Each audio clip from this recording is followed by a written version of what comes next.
So hey guys, welcome back to our channel Lasya tailor. So ఈరోజు వచ్చేసి purple colour all over computer embroidery work అయితే మీకు చూస్తున్నారు కదా. గ్రీన్ అండ్ గోల్డ్ సిల్వర్ కాంబినేషన్లో శారీకి మ్యాచింగ్గా బ్లౌజ్ అయితే స్టిచ్చింగ్ అయిపోయింది అండ్ వర్క్ కూడా అయిపోయింది. అండ్ డోరీస్ చూస్తున్నారా ఎంత బాగున్నాయో. డోరీస్కి కూడా వర్క్ అయితే వచ్చిందన్నమాట.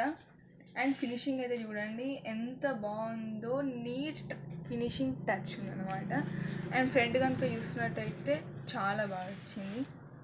సో ఇది వచ్చేసి సెకండ్ బ్లౌజ్ అనమాట. దీంట్లో వెరైటీ ఏంటంటే ఇప్పుడు బాగా ట్రెండింగ్ అవుతున్న క్రాస్ డిజైన్ అయితే మేము వేయించామన్నమాట. చూస్తున్నారు కదా, గ్రీన్ గోల్డ్ కాస్త సిల్వర్ కాంబినేషన్లో ఎంత స్టన్నింగ్ లుక్ ఇస్తుందో. అండ్ ఆల్సో హ్యాండ్స్ నిన్నటి వీడియోలో చెప్పినట్టుగానే మళ్ళీ ఒకసారి ఇలానే ట్రై చేసామన్నమాట, బార్డర్ పెట్టి. ఇదైతే సూపర్ అంటే సూపర్ ఉంది, చూస్తున్నారు కదా. అండ్ మీరు కూడా ఈ డిజైన్ ట్రై చేయండి. అండ్ నెక్స్ట్ ఈ రెండిట్లలో ఏది మీకు నచ్చిందో కామెంట్ చేయండి. అండ్ ఆల్సో ఈ రెండింటి ప్రైస్ గెస్ చేసి కామెంట్ బాక్స్లో కామెంట్ చేయండి. Thank you for watching this video. Please like, share, subscribe, and bye guys.